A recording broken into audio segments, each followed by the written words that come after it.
नमस्कार मित्रों, आपका हार्दिक स्वागत है हमारे इस आध्यात्मिक यात्रा में, जहां हम आपके साथ साझा करते हैं उन अनमोल ज्ञान की बातें जो आपके जीवन को पूरी तरह से बदल सकती है। आज हम बात करने जा रहे हैं एक ऐसी किताब की जो न केवल भारतीय अध्यात्म की सबसे गहरी शिक्षाओं में से एक है, बल्कि यह आधुनिक जीवन की समस्याओं का भी अद्भुत समाधान प्रस्तुत करती है। हमारे चैनल का उद्देश्य यही है कि हम आपको ऐसी नॉलेज देते रहें जो आपकी चेतना को ऊंचाई पर ले जाए, आपके भीतर छुपे हुए पोटेंशियल को जगाए।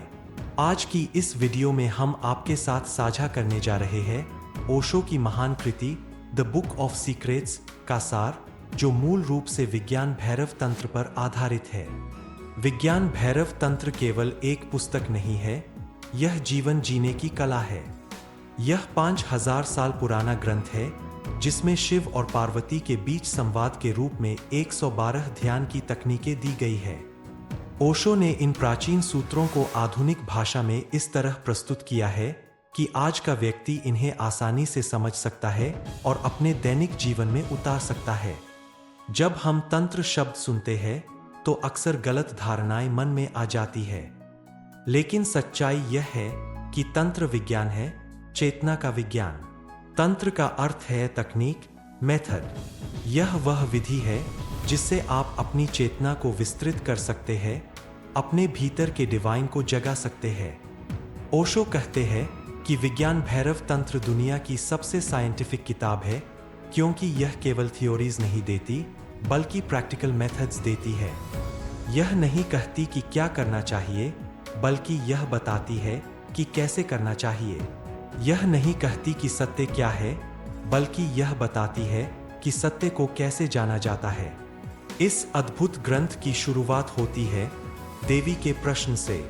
देवी पूछती है, हे भगवान, यह जगत कैसा है? इसका केंद्र क्या है? यह कैसे अस्तित्व में आया? मैं कैसे जान सकूं कि मैं कौन हूं? ये वो सवाल है जो हर इंसान के मन में कभी न कभी उठते हैं। लेकिन शिव फिलोसॉफिकल जवाब नहीं देते, वे प्रैक्टिकल मेथड्स देते हैं। वे कहते हैं कि इन प्रश्नों का उत्तर तुम्हें बुक्स में नहीं मिलेगा, बल्कि अनुभव में मिलेगा, और अनुभव के लिए टेक्निक्स चाहिए। ओशो बताते हैं कि इन 112 मेथड्स में से कोई भी मेथड किसी भी व्यक्ति को एनलाइटमेंट दे सकती है। यह मेथड्स इतनी कॉम्प्रिहेंसिव है कि हर प्रकार के व्यक्ति के लिए कम से कम कुछ मेथड्स जरूर सूटेबल होंगी। तंत्र की सबसे खूबसूरत बात यह है कि यह जीवन को रिजेक्ट नहीं करता, बल्कि जीवन के थ्रू ही ट्रांसफॉर्मेशन की बात करता है। तंत्र कहता है कि संसार को छोड़कर भागने की जरूरत नहीं है। जहां आप हैं, वहीं से शुरुआत कर सकते हैं। विज्ञान भैरव तंत्र में दी गई टेक्निक्स को 3 कैटेगरीज में बांटा जा सकता है। पहली कैटेगरी है बॉडी ओरिएंटेड टेक्निक्स, दूसरी है ब्रेथ ओरिएंटेड टेक्निक्स, और तीसरी है माइंड ओरिएंटेड टेक्निक्स। यह क्लासिफिकेशन मॉडर्न साइकोलॉजी से भी मेल खाती है। ओशो समझाते हैं कि हर व्यक्ति अलग है। किसी का बॉडी टाइप है, किसी का इमोशनल टाइप है, किसी का इंटेलेक्चुअल टाइप है। इसलिए सभी के लिए सैम मेथड काम नहीं कर सकती। विज्ञान भैरव तंत्र इसी को ध्यान में रखकर 112 अलग अलग मेथड्स देता है। इन मेथड्स की सबसे बड़ी विशेषता यह है कि ये प्रैक्टिकल है। आपको किसी विशेष प्लेस पर जाने की जरूरत नहीं है, किसी विशेष ड्रेस पहनने की जरूरत नहीं है। आप जहां है, जैसे है, वहीं से इन्हें प्रैक्टिस कर सकते हैं। ओशो कहते हैं कि एनलाइटमेंट कोई भविष्य की चीज नहीं है, यह right now this very moment possible है। अगर आप राइट टेक्निक यूज करें और टोटल कमिटमेंट के साथ प्रैक्टिस करें, तो तुरंत ट्रांसफॉर्मेशन हो सकती है। लेकिन यहाँ एक इंपॉर्टेंट बात यह है कि ये टेक्निक्स इंटेलेक्चुअल अंडरस्टैंडिंग के लिए नहीं है, ये एक्सपीरियंशियल है। आपको इन्हें समझना नहीं है, बल्कि करना है। जब आप करेंगे तभी इनका रियल इफेक्ट पता चलेगा। ओशो बताते हैं कि तंत्र का अप्रोच बिल्कुल साइंटिफिक है। यह कहता है कि अगर आप एग्जैक्टली सैम कंडीशंस क्रिएट करें तो एग्जैक्टली सैम रिजल्ट्स मिलेंगे। यह रिप्रोड्यूसिबल है। अगर एक पर्सन को किसी मेथड से एनलाइटमेंट मिली है तो सैम मेथड से दूसरे पर्सन को भी मिल सकती है। विज्ञान भैरव तंत्र की एक और विशेषता यह है कि यह नॉन डुअल अप्रोच लेता है। यह नहीं कहता कि बॉडी बैड है और स्पिरिट गुड है। यह कहता है कि सब कुछ डिवाइन है। आपको बॉडी को एनिमी की तरह ट्रीट नहीं करना है, बल्कि उसे एलाई की तरह यूज करना है। इसी तरह इमोशंस को भी सप्रेस नहीं करना है। इमोशंस एनर्जी है। इस एनर्जी को ट्रांसफॉर्मेशन के लिए यूज किया जा सकता है। तंत्र कहता है कि जो भी आपके पास है उसी को यूज करके आप हाईएस्ट को पा सकते हैं। ओशो समझाते हैं कि तंत्र में कोई मोरल जजमेंट्स नहीं है। यह नहीं कहता कि यह राइट है और यह रॉन्ग है। यह सिंपली टेक्निक्स देता है। आप जो भी है, जैसे भी है, वहां से जर्नी स्टार्ट कर सकते हैं। यह अप्रोच बहुत रेवोल्यूशनरी है, क्योंकि नॉर्मली रिलीजन्स में बहुत सारे रूल्स और रेगुलेशंस होते हैं, लेकिन तंत्र कहता है कि रूल्स एक्सटर्नल चीजें हैं, रियल ट्रांसफॉर्मेशन इंटरनल होती है। अब जैसे जैसे हम इन 112 टेक्निक्स को समझते जाएंगे, आप देखेंगे कि ये कितनी प्रैक्टिकल और इफेक्टिव है। हर टेक्निक एक कंप्लीट मेथड है। आप किसी भी टेक्निक को चूज कर सकते हैं और उस पर टोटल फोकस के साथ काम कर सकते हैं। भाग 2, श्वास और चेतना के रहे से अब हम उन मेथड्स की तरफ बढ़ते हैं जो ब्रीदिंग के साथ जुड़ी है। ओशो कहते हैं कि ब्रेथ और कॉन्शियसनेस के बीच गहरा संबंध है। जब आप अपनी ब्रीदिंग को चेंज करते हैं तो ऑटोमेटिकली आपकी कॉन्शियसनेस भी चेंज हो जाती है। पहली ब्रीदिंग टेक्निक बहुत ही सिंपल है। ओशो बताते हैं कि जब आप सांस लेते हैं और सांस छोड़ते हैं तो दोनों के बीच में एक छोटा सा गैप होता है। यह गैप बहुत पावरफुल है। अगर आप इस गैप को ऑब्जर्व करें तो आप अपने रियल नेचर को जान सकते हैं। यह टेक्निक इतनी सिंपल लगती है कि लोग इसे इग्नोर कर देते हैं, लेकिन ओशो कहते हैं कि जो चीजें सिंपल लगती है वही सबसे प्रोफाउंड होती है। नेचुरल होना ही सबसे गहरी बात है। जब आप ब्रीदिंग के गैप को ऑब्जर्व करने लगते हैं तो आपको पता चलता है कि यह गैप ही आपका सेंटर है। यहाँ कोई थॉट्स नहीं आती, कोई इमोशंस नहीं आती। यह प्योर अवेयरनेस की स्टेट होती है। ओशो समझाते हैं कि नॉर्मल लाइफ में हम हमेशा मूवमेंट में रहते हैं। हमारा माइंड हमेशा भागता रहता है, लेकिन इस गैप में कंप्लीट स्टिलनेस होती है। यह स्टिलनेस ही मेडिटेशन है। दूसरी टेक्निक ब्रीदिंग के रिदम के साथ जुड़ी है। ओशो कहते हैं कि आप अपनी ब्रीदिंग को नेचुरल रखें, लेकिन उसके रिदम को फील करें। जब आप डीपली इस रिदम को फील करने लगते हैं तो आप कॉस्मिक रिदम के साथ ट्यून हो जाते हैं। यह बहुत ब्यूटीफुल एक्सपीरियंस होता है। आपको लगता है जैसे पूरा एग्जिस्टेंस आपके साथ ब्रीथ कर रहा है। ट्रीज भी ब्रीथ कर रहे हैं, ओशन भी ब्रीथ कर रहा है, स्काई भी ब्रीथ कर रहा है। सब कुछ एक ही रिदम में है। तीसरी टेक्निक में ओशो कहते हैं कि आप अपनी ब्रेथ को सेंटर ऑफ हार्ट में फील करें। नॉर्मल ब्रीदिंग में हम चेस्ट में या नोज में ब्रेथ को फील करते हैं, लेकिन जब आप हार्ट सेंटर में ब्रेथ को फील करते हैं तो कुछ मैजिक होता है। हार्ट सेंटर लव का सेंटर है। जब ब्रेथ हार्ट सेंटर में जाती है तो ऑटोमेटिकली आपके अंदर लव की फीलिंग आने लगती है। पहले अपने लिए लव आती है, फिर दूसरों के लिए, फिर पूरे एग्जिस्टेंस के लिए। ओशो बताते हैं कि यह टेक्निक स्पेशली उन लोगों के लिए है जो इमोशनल टाइप के हैं। जो लोग बहुत फील करते हैं उनके लिए यह टेक्निक बहुत पावरफुल है। चौथी टेक्निक में ब्रेथ को थर्ड आई में फील करना है। थर्ड आई फोरहेड के बीच में, दोनों आंखों के बीच में होती है। जब आप ब्रेथ को यहाँ फील करते हैं तो इंट्यूशन डेवलप होने लगती है। यह टेक्निक इंटेलेक्चुअल टाइप के लोगों के लिए बहुत अच्छी है।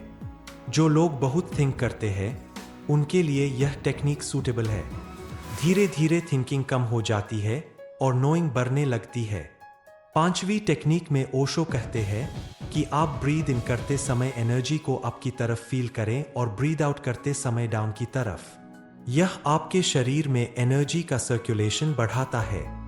यह टेक्निक एनर्जी वर्कर्स के लिए बहुत उपयोगी है।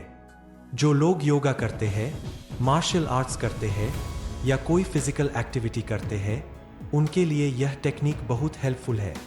ओशो समझाते हैं कि हर टेक्निक के साथ स्पेसिफिक इंस्ट्रक्शंस है, लेकिन सबसे इम्पोर्टेंट बात यह है कि आप टेक्निक को मैकेनिकल तरीके से न करें। आपको टोटल इन्वॉल्वमेंट के साथ करना है। छठी टेक्निक में ब्रेथ को कंप्लीटली फॉरगेट करना है। ओशो कहते हैं कि पहले ब्रेथ को डीपली ऑब्जर्व करें, फिर सडनली उसे बिल्कुल फॉरगेट कर दे। यह फॉरगेटिंग का मोमेंट बहुत पावरफुल होता है। जब आप ब्रेथ को कंप्लीटली फॉरगेट कर देते हैं, तो आप प्योर अवेयरनेस में चले जाते हैं। यहाँ न कोई बॉडी है, न कोई माइंड है, केवल प्योर कॉन्शियसनेस है। सातवीं टेक्निक में ब्रीदिंग के साथ साउंड का यूज किया जाता है। ओश कहते हैं कि आप ब्रेथ के साथ एयूएम की साउंड करें, लेकिन यह साउंड बाहर नहीं, भीतर करनी है। इंटरनल चांटिंग बहुत पावरफुल होती है। जब आप एयूएम की साउंड को इंटरनली करते हैं ब्रेथ के साथ, तो आपकी सारी बॉडी वाइब्रेट होने लगती है। यह वाइब्रेशन हीलिंग और ट्रांसफॉर्मेशन दोनों के लिए बहुत अच्छा है। आठवीं टेक्निक में ओशो बताते हैं कि ब्रेथ को एज अ ब्रिज यूज करना है। ब्रिज बॉडी और सोल के बीच का। जब आप ब्रेथ को ब्रिज की तरह यूज करते हैं, तो आप बॉडी से सोल में और सोल से बॉडी में आसानी से मूव कर सकते हैं। यह टेक्निक इंटीग्रेशन के लिए बहुत अच्छी है। बहुत से स्पिरिचुअल सीकर्स में प्रॉब्लम यह होती है कि वे बॉडी और सोल को अलग अलग समझने लगते हैं, लेकिन एक्चुअली वे दोनों एक ही एनर्जी के डिफरेंट एस्पेक्ट्स है। नौवीं टेक्निक में ब्रेथ को कॉस्मिक ब्रेथ के साथ कनेक्ट करना है। ओशो कहते हैं कि आपकी individual breath actually cosmic breath का ही पार्ट है। जब आप इसे रियलाइज करते हैं, तो सेपरेशन का फीलिंग चला जाता है। यह रियलाइजेशन बहुत प्रोफाउंड होता है। आपको लगता है कि आप अकेले नहीं हैं, पूरा एग्जिस्टेंस आपके साथ है। आप पार्ट है एक बिगर होल के। 10वीं टेक्निक में ब्रीदिंग के साथ इमेजिनेशन का यूज किया जाता है। ओशो कहते हैं कि जब आप ब्रीद इन करें तो इमेजिन करें कि आप लाइट को अंदर ले जा रहे हैं। जब ब्रीद आउट करें तो इमेजिन करें कि आप डार्कनेस को बाहर निकाल रहे हैं। यह टेक्निक विजुअलाइजेशन के माध्यम से ट्रांसफॉर्मेशन लाती है। हमारा माइंड इमेजेस को बहुत पावरफुल मानता है। जब आप कंसिस्टेंटली लाइट को ब्रीद इन करते रहेंगे, तो एक्चुअल में आपकी कॉन्शियसनेस ल्यूमिनस हो जाएगी। भाग 3, शरीर की भाषा और ऊर्जा का नृत्य। अब हम उन टेक्निक्स की चर्चा करेंगे जो बॉडी के साथ रिलेटेड है। ओशो कहते हैं कि बॉडी केवल मैटर नहीं है, यह एनर्जी है, और यह एनर्जी को ट्रांसफॉर्म किया जा सकता है। बॉडी को एनिमी मानने की जरूरत नहीं है, बल्कि उसे टेम्पल की तरह ट्रीट करना चाहिए। पहली बॉडी टेक्निक में ओशो कहते हैं कि आप किसी भी सेंसेशन को कंप्लीटली फील करें। अगर आप वॉकिंग कर रहे हैं, तो वॉकिंग को कंप्लीटली फील करें। अगर ईटिंग कर रहे हैं, तो ईटिंग को कंप्लीटली फील करें। टोटल अवेयरनेस के साथ हर एक्शन करें। यह टेक्निक बहुत सिंपल लगती है, लेकिन बहुत प्रोफाउंड है। नॉर्मली हम सभी काम मैकेनिकल तरीके से करते हैं। हमारा बॉडी कुछ कर रहा होता है और माइंड कहीं और होता है। लेकिन जब आप बॉडी और माइंड को टुगेदर लाते हैं, तो मैजिक होता है। ओशो समझाते हैं कि जब आप कंप्लीटली प्रेजेंट होते हैं किसी भी एक्टिविटी में, तो वह एक्टिविटी मेडिटेशन बन जाती है। फिर कोई फर्क नहीं पड़ता कि आप क्या कर रहे हैं। वॉकिंग मेडिटेशन बन सकती है, ईटिंग मेडिटेशन बन सकती है, इवन क्लीनिंग मेडिटेशन बन सकती है। दूसरी टेक्निक में टच की सेंसिटिविटी को बढ़ाना है। ओशो कहते हैं कि अपनी स्किन की सेंसिटिविटी को बढ़ाइए। जब हवा आपकी स्किन को टच करे, तो उसे डीपली फील करें। जब कपड़े आपकी बॉडी को टच करें, तो उस सेंसेशन को ऑब्जर्व करें। टच सेंसेशंस के थ्रू आप प्रेजेंट मोमेंट में आ जाते हैं। माइंड पास्ट और फ्यूचर में भागती रहती है, लेकिन बॉडी हमेशा प्रेजेंट में होती है। जब आप बॉडी की सेंसेशंस को फील करते हैं, तो ऑटोमेटिकली आप प्रेजेंट में आ जाते हैं। तीसरी टेक्निक में ओशो बताते हैं कि आप अपने बॉडी को हॉलो स्पेस की तरह फील करें। इमेजिन करें कि आपकी बॉडी के अंदर बहुत बड़ा स्पेस है। यह स्पेस एम्प्टी है लेकिन अलाइव है। यह टेक्निक बहुत रिलैक्सिंग है। जब आप अपनी बॉडी को हॉलो स्पेस की तरह फील करते हैं तो सारा टेंशन चला जाता है। आपको लगता है जैसे आप वेटलेस हो गए हैं। चौथी टेक्निक में बॉडी के डिफरेंट पार्ट्स को सेपरेटली रिलैक्स करना है। ओशो कहते हैं कि पहले पैरों को रिलैक्स करें, फिर लेग्स को, फिर स्टमक को और इसी तरह से पूरी बॉडी को स्टेप बाय स्टेप रिलैक्स करें। यह प्रोग्रेसिव रिलैक्सेशन की टेक्निक है। जब आप कॉन्शियसली हर पार्ट को रिलैक्स करते हैं तो आपका माइंड भी रिलैक्स हो जाता है। बॉडी और माइंड आपस में कनेक्टेड है। एक को रिलैक्स करने से दूसरा ऑटोमेटिकली रिलैक्स हो जाता है। पांचवी टेक्निक में ओशो कहते हैं कि आप अपने बॉडी की बाउंड्रीज को डिसोल्व कर दें। फील करें कि आप कहाँ एंड होते हैं और एनवायरनमेंट कहाँ स्टार्ट होता है। धीरे धीरे यह बाउंड्री ब्लर हो जाएगी। यह टेक्निक ईगो डिसोल्यूशन के लिए बहुत पावरफुल है। ईगो की सबसे बेसिक फॉर्म बॉडी आइडेंटिफिकेशन है। जब आप बॉडी की बाउंड्रीज को डिसोल्व करते हैं तो ईगो भी डिसोल्व होने लगती है। छठी टेक्निक में मूवमेंट का यूज किया जाता है, लेकिन यह कोई ऑर्डिनरी मूवमेंट नहीं है। ओशो कहते हैं कि आप स्पॉन्टेनियस मूवमेंट करें, किसी प्लान के बिना, किसी कोरियोग्राफी के बिना। जो भी बॉडी को अच्छा लगे वैसे मूव करें। यह टेक्निक स्पेशली उन लोगों के लिए है जिन्होंने बहुत कंट्रोल किया है अपनी बॉडी पर। स्पॉन्टेनियस मूवमेंट बॉडी की नेचुरल विजडम को जगाता है। बॉडी अपने आप ही वह करने लगती है जो उसके लिए हीलिंग है।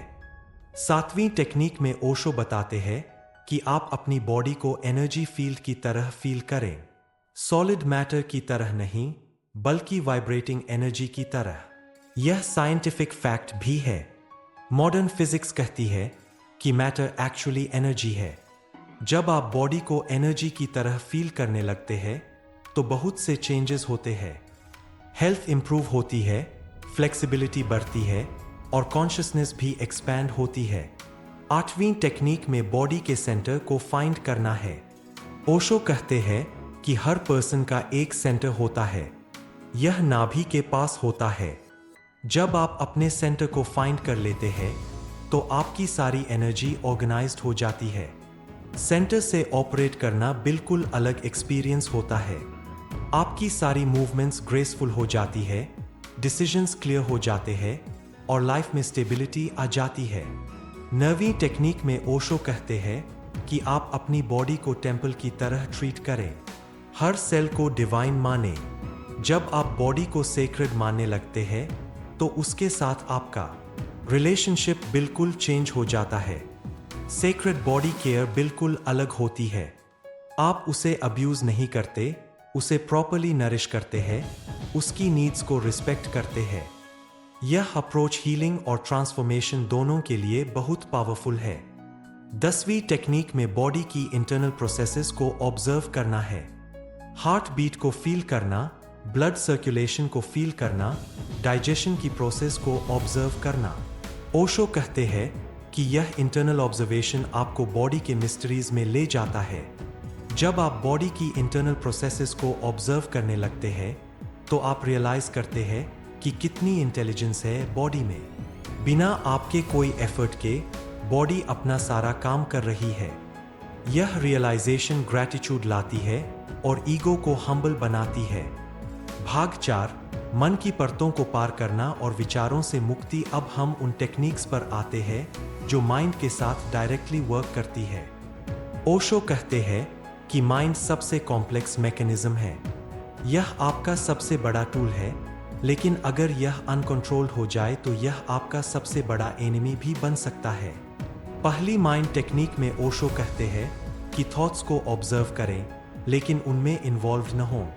जैसे आप रोड पर ट्रैफिक को देखते हैं, वैसे ही थॉट्स को देखें।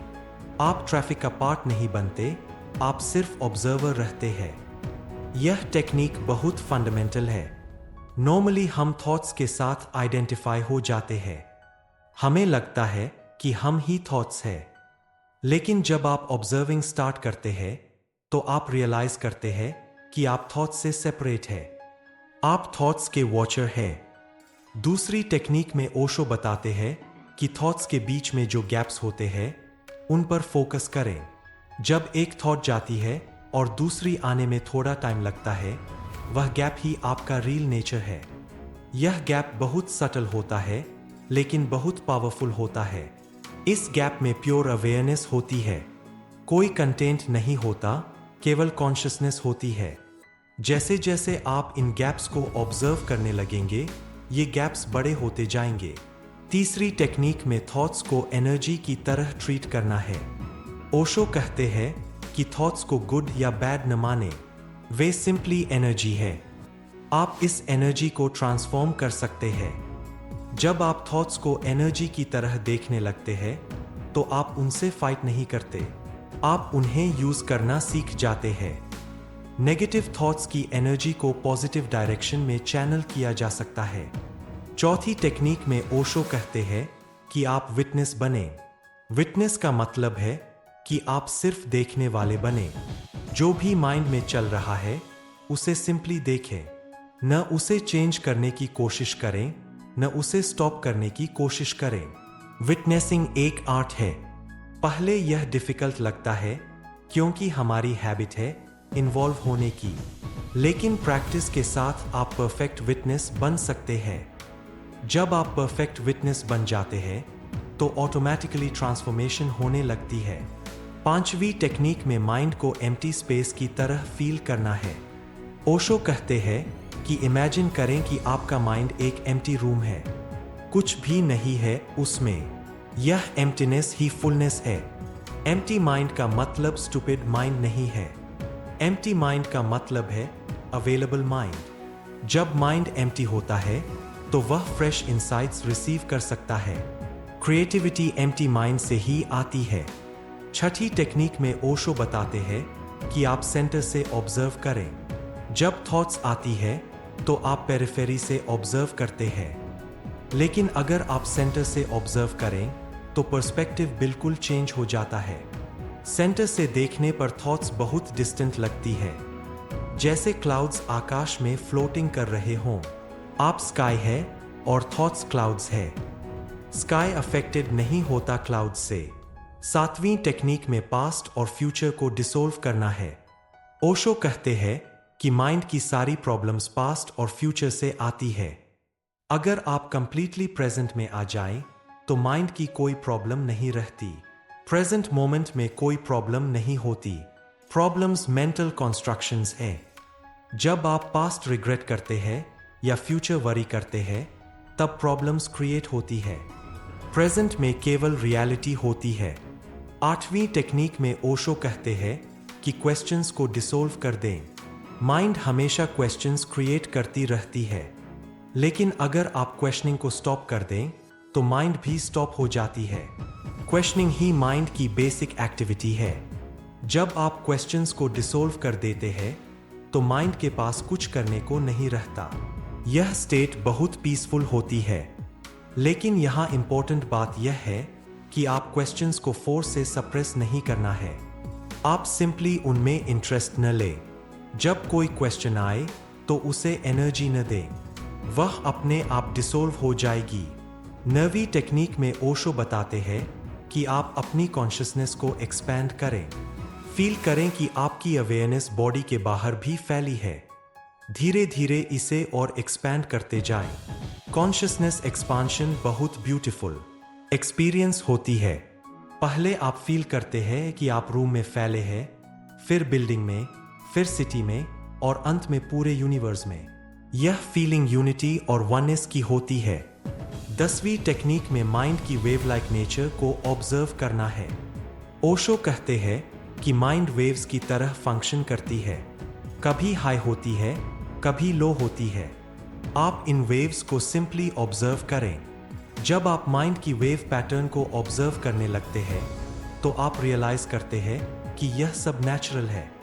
हर वेव के बाद काम भी आता है।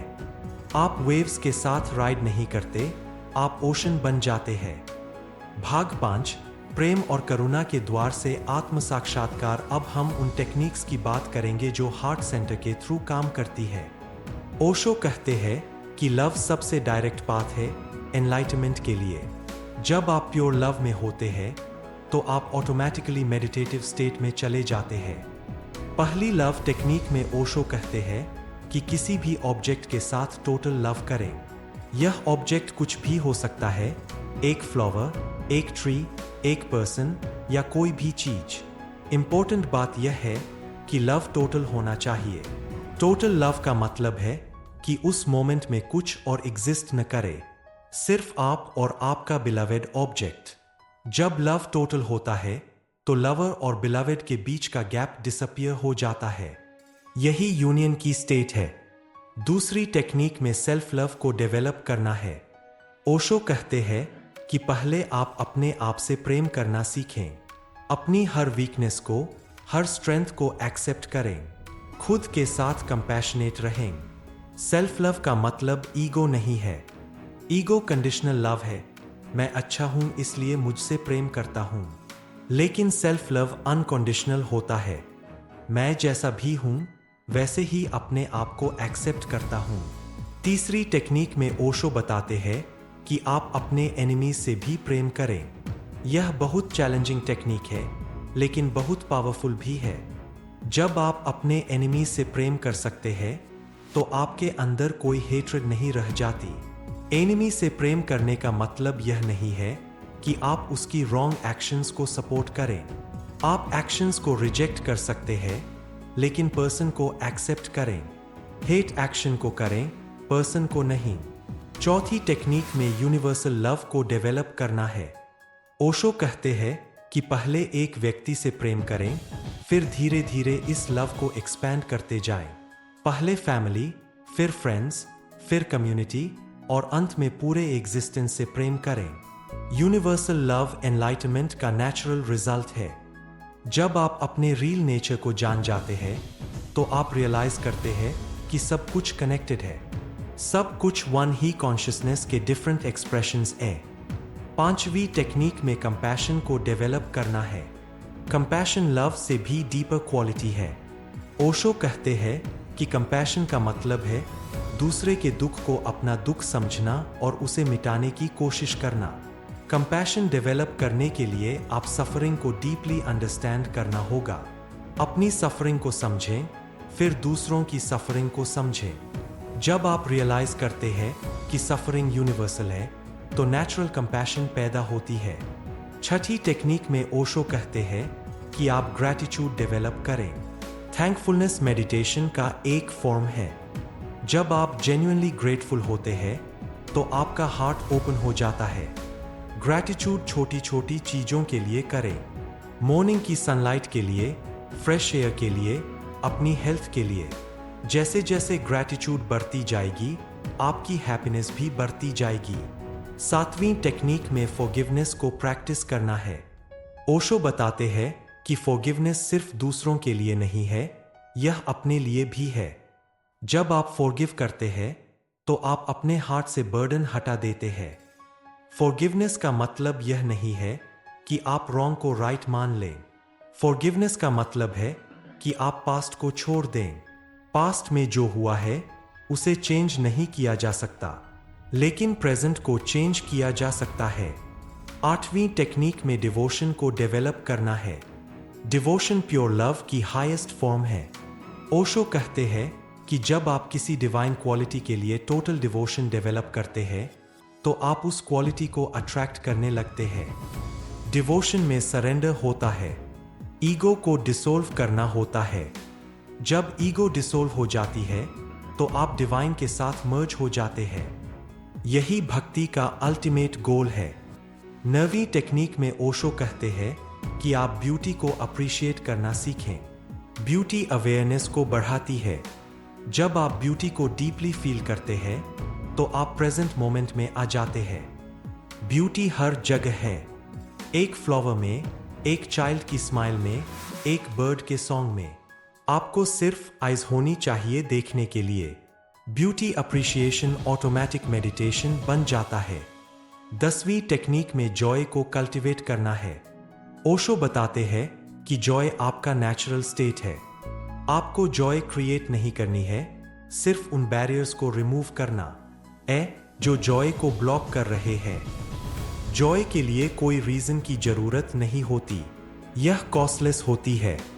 जब आप अपने नेचुरल जॉय को डिस्कवर करते हैं तो लाइफ का पूरा पर्सपेक्टिव चेंज हो जाता है। भाग 6, एकता की अनुभूति और परम सत्य की प्राप्ति। अंत में हम उन टेक्निक्स की बात करेंगे जो डायरेक्टली यूनिटी और वननेस की एक्सपीरियंस देती है। ये टेक्निक्स बहुत सटल है और इनके लिए प्रीवियस प्रैक्टिसेस की फाउंडेशन जरूरी है।